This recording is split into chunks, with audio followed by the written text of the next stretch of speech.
What's up everyone, Danny Lining back with another CSR2 video. So today we are checking out the Aston Martin Valour, and we're going to do a stage 5 shift and tune, a stage 6 maxed out shift and tune. We're going to look and see if we can find a low performance point high evo live racing setup, and we shall do a review on the car as well. So let's get to the stage 6 maxed out shift and tune, and don't forget to smash that like button and subscribe. I would appreciate that big time, and that would help me out a lot. But let's get to the tune. When you have this car 100% maxed out, nitrous all the way to the right, final drive 2.0, tire pressure 8 psi, dyno time 6.836. To drive this when it's maxed out, you're either going to let go of the gas right on number 1 or maybe like a teeny tiny bit before. The needle will kick back, hit your nitrous, all the shifts right before the red line after that, and it is very hard to get that needle kick back, so this car is going to be a pain to drive. So here we go. 3, 2, 1, go. Nope, didn't get it. 3, 2, 1, go. Second nitrous. I'm sorry. I said that wrong, but you see how I drive it right there? Not second nitrous, nitrous, and then second when it hits the red line. But there we got a 6.687, and that's exactly how you do it. It's definitely going to take some time getting used to getting that kickback, because that is a pain in the buttocks. Big time pain in the buttocks. Let's go ahead and fit this car back to stage 5 parts and do a stage 5 shift and tune. Now, a lot of these newer cars have the same tune on stage 5 and stage 6, which is awesome because a lot of the older cars, the tune was drastically different for stage 5 and stage 6. But nitrous all the way to the right for stage 5. Transmission all the way to the left. Tires all the way to the left on 8 psi with a dyno of an 8.040. So let's go give her a run and see what she does. So we're going to drive it exactly the same way in stage 5. Let go of the gas right about number 1, like right on number 1 should do it. The needle's going to kick back, hit your nitrous, all the rest of the shifts right before the red line. So here we go.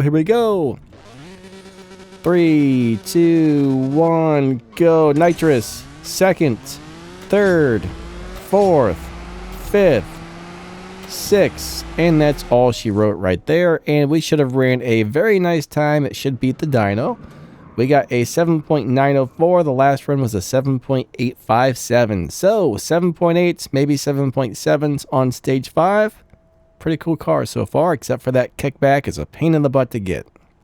Alright, so now we're going to do a low performance point high evo live racing tune. So we only have 3 parts installed, everything else is fit back to stock, and we got 629 on the performance points and 2198 on the evo. That's what, like 3.5 times the evo for performance points, so that's a big huge jump. This thing should be a beast for live racing as long as you follow my instructions and drive it correctly and tune it like I show you. Alright, so we got our nitrous on stage 2, our tires on stage 3, transmission on stage 5. Everything else is fit back to stock. So those are the only parts you want to have upgraded for this live racing setup. Put your nitrous all the way to the right. Final drive 2.0, tire pressure 8 psi. Dyno of a 10.805. That means we want to get this car into the 10.8 lobby. We do not want to run faster than 10.8. If the car is running faster than 10.8, we need to slow down because you don't want to get this thing running in the 10.6 lobby. You want it to stay in the 10.8 lobby. Now to drive it for the live racing setup, we're going to do a really standard shift pattern. Let go of the gas a little bit after number 1, and basically all good shifts and nitrous on second should do the trick. 3, 2, 1, go. Second nitrous, third gear. We got 4th gear, and that's all she wrote right there. Very easy to drive. All right. That's going to be a great live racing setup, and we did run around 10.809. The last run was 10.785, so that should run right about the 10.8 lobbies if you get a good run. So yeah, you don't have to worry too much about slowing down, but just make sure you're not running faster than 10.8. And this car should technically win a lot. And I mean a lot of live races with these numbers. There is the occasional car that doesn't work like this, but on this content account, and again, thank you to YouTuber AstroSpeed the King for making these videos possible. I don't really take these accounts in and play them because these are for, you know, tuning and video purposes, not playing on. But generally, these cars are monsters on live racing. So, is this car any good? Well, I'm going to tell you my thoughts, and we're about to do a nice little review on this thing right about now. So when this car is maxed out, it is beating dyno by a couple tenths of a second.